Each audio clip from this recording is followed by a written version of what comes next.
আদর্শ বাস্তবায়ন করতে গিয়ে অসহায় প্রতিবন্ধী পাগল যেই ছেলে তোফাজ্জল হোসেন না, তার উপরে এমন ভাবে নির্যাতন নিপীড়ন করা হয় যে আজও পর্যন্ত তার বিচার হয় না বাংলার জমিনে।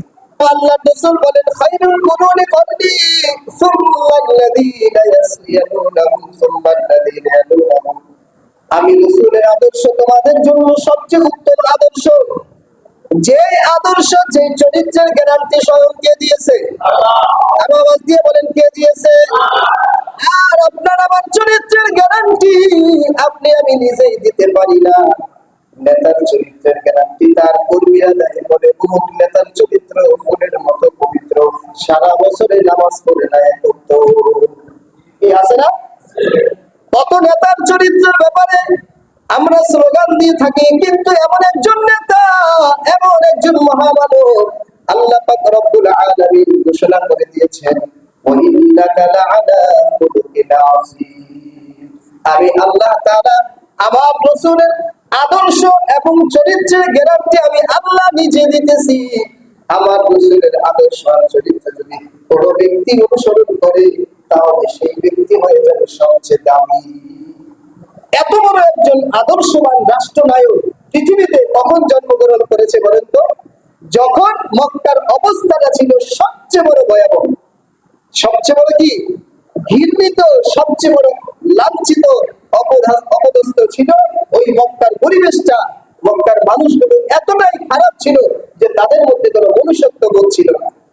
আজকে আমরা যদি ওই রাসূলের আদর্শে আদর্শবান হইতাম, তাহলে আমাদের মধ্যেও রাসূলের চরিত্র থাকতো, রাসূলের সুন্নাত থাকতো, এবং কি যেই সাহাবীদের উপরে আল্লাহ খুশি হয়ে আসমান থেকে লিস্ট দিয়ে পাঠিয়েছেন যে এরা এরা এরা এই 10 জন সাহাবী আশারায়ে মুবাশশারা, অর্থাৎ দুনিয়া থেকে তারা জান্নাতের সার্টিফিকেট প্রাপ্ত, এই চরিত্রবান আমরা হইতে পারতাম। কথা ঠিক কিনা? কিন্তু আমরা চোর, বাটপার, ছিনতাইকারী আর চরিত্রহীন মানুষের আদর্শ বাস্তবায়নের জন্য আমরা উঠে পড়ে লেগেছি, সময় দিয়ে, অর্থ দিয়ে, জীবন দিয়ে, রক্ত দিয়ে, সব কিছু দিয়ে আবার নেতার আদর্শ বাস্তবায়ন করতে হবে দেশে। কথা ঠিক কিনা? তারপরে আমরা কি দেখি যে এই নেতার আদর্শ বাস্তবায়ন করতে গিয়ে অসহায় প্রতিবন্ধী পাগল যেই ছেলে তোফাজ্জল হোসেন না, তার উপরে এমন ভাবে নির্যাতন নিপীড়ন করা হয় যে আজও পর্যন্ত তার বিচার হয় না বাংলার জমিনে। এটা হলো আদর্শ, এটা হলো চরিত্র। যদি মুহাম্মদের চরিত্র থাকতো, তাহলে মক্কার জমিনের ওই যে সোনালী সমাজ এমনি এমনি হয় নাই। বলে মক্কার জমিনে আল্লাহ রাসূল যখন জন্মগ্রহণ করেন, ওই সময় মক্কার অবস্থাটা এমন ছিল যে গোটা পৃথিবীর সমস্ত খারাপ যদি কোন একটা দেশ হিসাবে নির্বাচিত হয়, তাহলে সেটা ছিল মক্কার জমি। আইএমই জাহিলিয়াতের যুগ, অর্থাৎ মূর্খতার যুগ বলা হয়। একমাত্র মুহাম্মদুর রাসূলুল্লাহ ওই সময় আল্লাহ পাক তাকে দুনিয়াতে পাঠায়া মক্কাটাকে একেবারে আদর্শ দিয়ে, সুন্দর চরিত্র দিয়ে সোনার মক্কায় পরিণত করে দিয়েছে। আল্লাহ রাসূল সাল্লাল্লাহু আলাইহি ওয়াসাল্লাম এমন একজন নবী, এমন একজন মায়ার নবী, এমন একজন বরকতি নবী।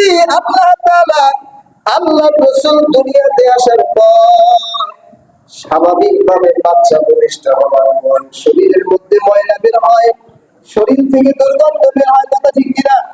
কিন্তু আমার আপনার মায়ার নবী, দয়ার নবী, রহমতের নবী, বরকতের ছবি, শরীর থেকে কোনো দুর্গন্ধ নাই, কোনো ময়লা নাই। কে যেন গর্ভে থাকা অবস্থায় আমার আল্লাহ পাকের মায়ের নবীকে মুসলমানি করায় দিয়েছে। কে যেন মায়ের গর্ভে থাকা অবস্থায় নাভিটা কেটে দিয়েছে। আর নবী আমার যখন জন্মগ্রহণ করলেন, ওই রাসূল জন্মগ্রহণ করার পর আল্লাহ রাসূলকে যখন বিছানার মধ্যে রাখা হলো, সাথে সাথে ডান কাত হয়ে আল্লাহ রাসূল সিজদায় পড়ে গেলেন। সিজদায় পড়ে গেলেন। আর সিজদা থেকে ওঠার পর মুখ থেকে যেন কি কথাগুলো বের হচ্ছে। আমিনা মায়ার নবীকে কোলে নিয়ে কান্না করতে শুরু করে দিলেন। মক্কার মানুষগুলো জিজ্ঞাসা করো, আমিনা তোমার চোখে কেন পানি? কেন তুমি কান্না করো? কিসের দুঃখ? বলে তুমি দুনিয়াতে সন্তান ভূমিষ্ঠ হওয়ার পর ওই সন্তানের বাবা তাকে বুকের মধ্যে জড়ায় দেয়, আদর করে চুমু দেয়। বাবা সন্তানের জন্য সুন্দর সুন্দর খেলনা কিনে নিয়ে আসে, কিন্তু আমার মুহাম্মদ এমন একটা ছেলে, জন্মের আগেই তার বাবা দুনিয়া থেকে বিদায়। আল্লাহ পাক রব্বুল আলামিন জিবরাইলের মাধ্যমে জানায় দিলেন, ও জিবরাইল, আমার বন্ধুর মা আমিনাকে গিয়ে বলো সে যেন দুঃখ না করে। আমি আমার বন্ধুর জন্য দুনিয়া নয়, দুনিয়ার মধ্যে সবচেয়ে শ্রেষ্ঠ যে খেলনা, অর্থাৎ দুনিয়ার আব্দুল্লাহ হয়তো কোনো খেলনা কিনে আনবে দোকান থেকে, মক্কার বিভিন্ন দোকান থেকে, আর আমি আল্লাহ তাআলা আমার বন্ধুর জন্য আসমানের চাঁদটাকে খেলনা বানিয়ে দিব।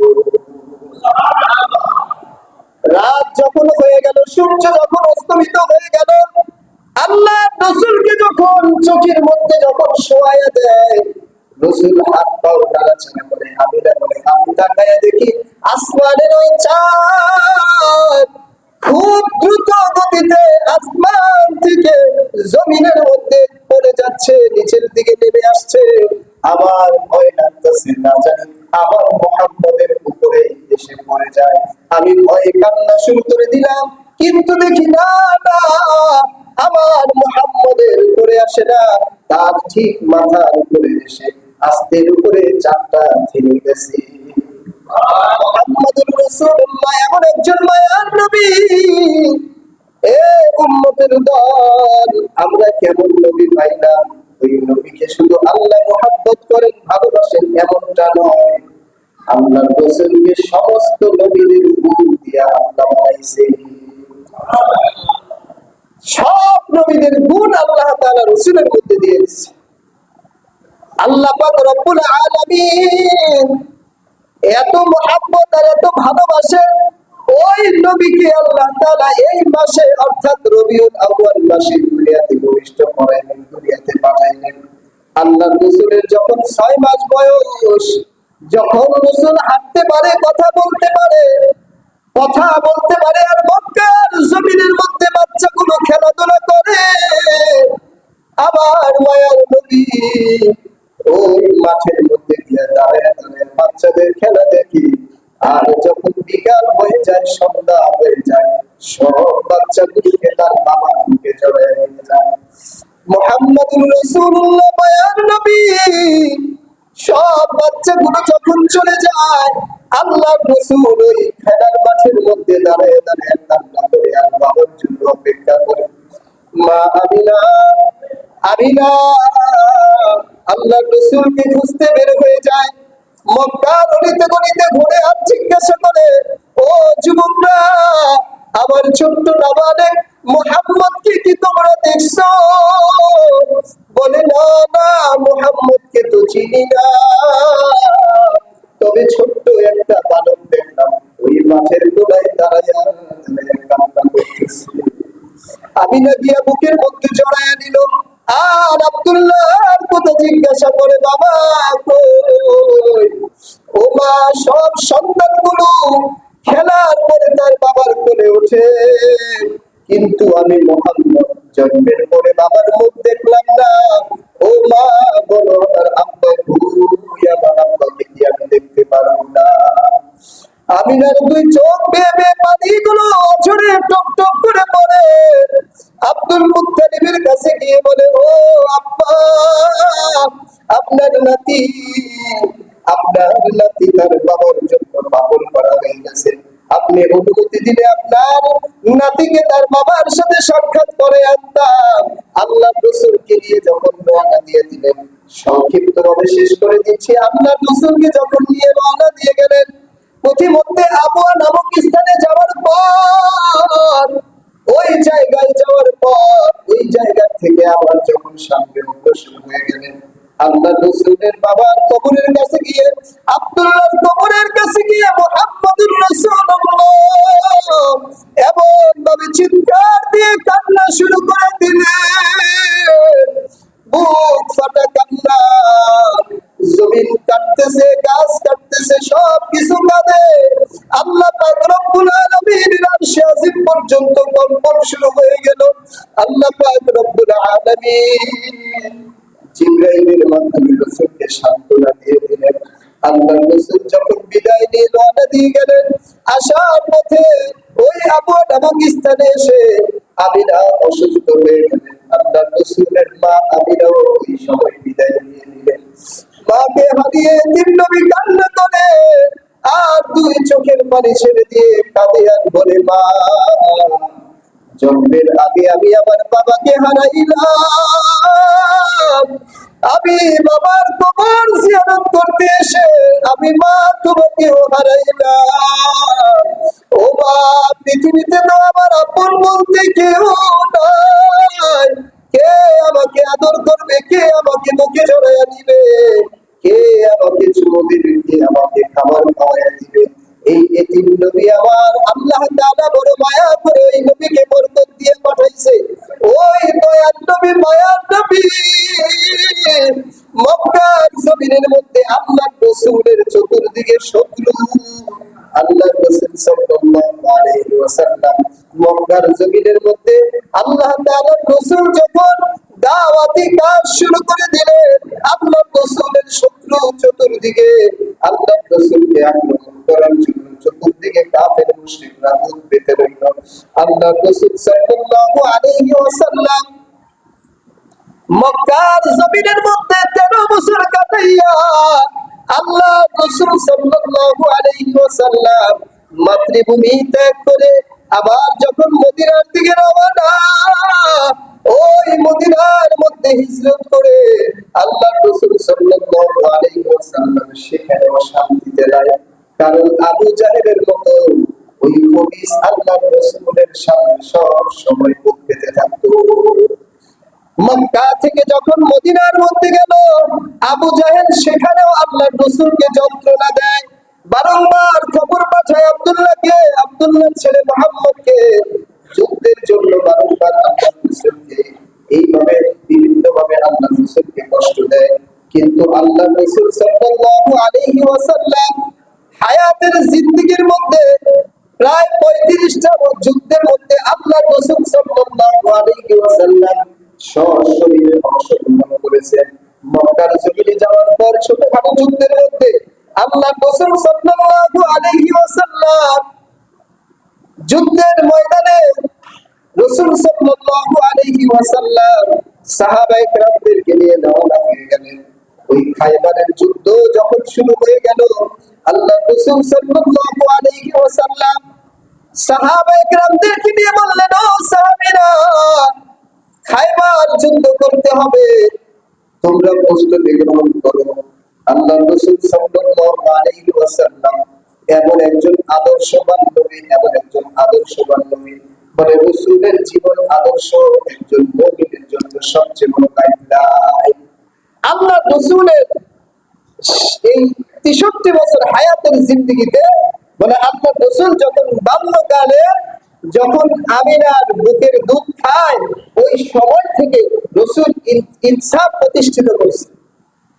কারণ মক্কার জমিনের মধ্যে এমন একটা প্রচলন ছিল যে মক্কার পার্শ্ববর্তী এলাকা থেকে, পার্শ্ববর্তী গ্রাম থেকে গরিব অসহায় মানুষগুলো এসে ধনাঢ্য ব্যক্তিদের বাচ্চাগুলোকে লালন পালন করার জন্য 6 মাস 1 বছরের জন্য নিয়ে যেত, যে তারা তাদের বাচ্চাকে দুধ পান করে লালন পালন করবে, এই সিস্টেম ছিল। মানে ওই সময় আল্লাহ রাসূলের দুধ মাতা হযরতে হালিমাতুস সাদিয়া রাদিয়াল্লাহু তাআলা আনহা তিনি বলেন যে ওই সময় আমি আব্দুল্লাহর ছেলে মুহাম্মদ অর্থাৎ মুহাম্মদুর রাসূলুল্লাহ অনেক অনেক অনেক অলৌকিক ঘটনা আমার সামনে ঘটেছে, এবং মুহাম্মদুর রাসূলুল্লাহ যে একজন বরকতি লোক, আল্লাহ রাসূল যে একজন বরকতি নবী, এটা সে তার স্বচক্ষে দেখেছে। বলে আমি মুহাম্মদুর রাসূলুল্লাহকে দেখেছি যতদিন পর্যন্ত আমার বুকের মধ্যে ছিল, তখন মুহাম্মদ আমার এক স্তন থেকে আরেক স্তনের দুধ পান করে নাই। অর্থাৎ যদি ডান স্তনের দুধ পান করত, বাম স্তনের দুধটা তার ভাই আব্দুল্লাহর জন্য রেখে দিত। আবার যদি বাম স্তনের দুধ পান করত, ডান স্তনের দুধ তার ভাইয়ের জন্য রাখতো। বলে এইভাবে আল্লাহ রাসূল ইনসাফ প্রতিষ্ঠা করেছেন। আল্লাহ রাসূল সাল্লাল্লাহু আলাইহি ওয়াসাল্লামকে আল্লাহ পাক রব্বুল আলামিন দুনিয়ার সব গুনাহ থেকে মুক্ত করে বেগুনাহ মাসুম বানাইবার জন্য রাসূলের হায়াতের জিন্দেগিতে তিনবার করে আল্লাহ রাসূলের ওপেন হার্ট সার্জারি হয়েছে। ওপেন হার্ট সার্জারি অর্থাৎ বুকটাকে চিরে বুকের ভিতর থেকে হৃৎপিণ্ড বের করে সব কিছু ধুয়ে মুছে আল্লাহ তাআলার কুদরতে জমজমের পানি দিয়ে আল্লাহ পাক পবিত্র করে আল্লাহ পাকের বরকত রহমত এবং নূর রাসূলের কলিজার ভিতরে ঢুকাইছে। তো সর্বপ্রথম যখন আল্লাহ রাসূলের সিনা চাক যেটাকে ওপেন হার্ট সার্জারি বলা হয়, তখন আল্লাহ রাসূল ছোট্ট বয়স, রাসূলের সাথে তার ভাই আব্দুল্লাহ একসাথে দুইজন মাঠের মধ্যে খেলাধুলা করতেছে। ওই সময় হঠাৎ করে আব্দুল্লাহ দেখতেছে যে কিছু সাদা পোশাক পরিহিত লোক আসমান থেকে নেমে জমিনের মধ্যে এসে আব্দুল্লাহ মুহাম্মদ রাসূলুল্লাহকে জমিনের মধ্যে শোয়া তারপরে তার বুকটাকে চিরে তার বুক থেকে ভিতর থেকে সব কিছু বের করে দিল। এই অবস্থা দেখে আব্দুল্লাহ ভয়ে দৌড় দিয়ে বাড়িতে গেছে। ওইটাই ছিল তার জীবনের সর্বপ্রথম এভাবে আল্লাহ রাসূলকে তিনবার ওপেন হার্ট সার্জারি করেছে। তো আমরা এমন একজন নবী পেয়েছি যে রাসূলের জীবনে বরকতের কোনো শেষ নাই। আল্লাহ রাসূলের জীবনটা হলো বরকতি জীবন। আল্লাহ তাআলা আল্লাহ রাসূলকে গোটা পৃথিবীর সব সৃষ্টিগুলোর জন্য, শুধু মানুষের জন্য না, বলে আল্লাহ রাসূল শুধু মানুষের জন্যই রহমত নয়, সৃষ্টি জগতের যত কিছু আছে, গাছের জন্য, মাছের জন্য, মানুষের জন্য, হিংস্র প্রাণীর জন্য, সব কিছুর জন্য আল্লাহ রাসূল হলেন রহমত স্বরূপ। আল্লাহ পাক এটাই বলেছেন, ওয়া আরসালনাকা ইল্লা রাহমাতাল লিল আলামিন, হে আমার রাসূল, আমি তো গোটা আলমের জন্য, গোটা পৃথিবীর জন্য আপনাকে রহমত হিসাবে দুনিয়াতে প্রেরণ করেছি। আর আপনার মধ্যে এমন চরিত্র, এমন আদর্শ দিয়েছি যেই আদর্শ পৃথিবীতে আর কারো মধ্যে। এজন্য আমরা যদি নেতা হিসাবে আদর্শ গ্রহণ করতে চাই, তাহলে কার আদর্শ গ্রহণ করব? কার আদর্শ? কিন্তু দুঃখজনক বিষয় হলো আমরা তো রাসূলের আদর্শ গ্রহণ করি না। আমরা এক একজনের আদর্শ, এক একজন ব্যক্তির আদর্শ বাস্তবায়নের জন্য চেষ্টা ফিকির করি, তার আদর্শ অনুকরণ করি। এমন একজন ব্যক্তির আদর্শ গ্রহণ করতে হবে যার 63 বছর হায়াতের জিন্দেগিতে কোনো একটা মিথ্যা কথা নাই। এমন একজন ব্যক্তি দেখান তো পৃথিবীতে, এমন একজন মহামানব দেখান যার জীবনের মধ্যে কোনো মিথ্যা নেই। কি বলেন, আছে? এমন কোন ব্যক্তি আছে? এমন কোন ব্যক্তি নাই যার জীবনে কোনো মিথ্যা নাই, অথচ আল্লাহ রাসূলের হায়াতের জিন্দেগির মধ্যে কোনো মিথ্যা নাই। রাসূলের আদর্শ যে মানবে, রাসূলের সুন্নাত যে মানবে, তার জীবনটাও আল্লাহ রাসূলের রঙে রঙিন হয়ে যাবে। এজন্য আল্লাহ রাসূল বলেন, খায়রুল কুরুনি করনি সুম্মাল্লাযীনা ইয়াসলিমুনাহুম সুম্মাল্লাযীনা ইয়ালুনাহুম, আমি রাসূলের আদর্শ তোমাদের জন্য সবচেয়ে উত্তম আদর্শ। যে আদর্শ, যে চরিত্রের গ্যারান্টি স্বয়ং কে দিয়েছে? আল্লাহ। আর আওয়াজ দিয়ে বলেন, কে দিয়েছে? আর আপনার আমার চরিত্রের গ্যারান্টি আপনি আমি নিজেই দিতে পারি না। নেতার চরিত্রের গ্যারান্টি তার কর্মীরা দেয়, বলে অমুক নেতার চরিত্র ফুলের মতো পবিত্র, সারা বছরে নামাজ পড়ে না করতো। কি আছে না? কত নেতার চরিত্রের ব্যাপারে আমরা স্লোগান দিয়ে থাকি, কিন্তু এমন একজন নেতা, এমন একজন মহামানব আল্লাহ পাক রব্বুল আলামিন ঘোষণা করে দিয়েছেন, ওয়া ইন্নাকা লাআলা খুলুকিন আযীম।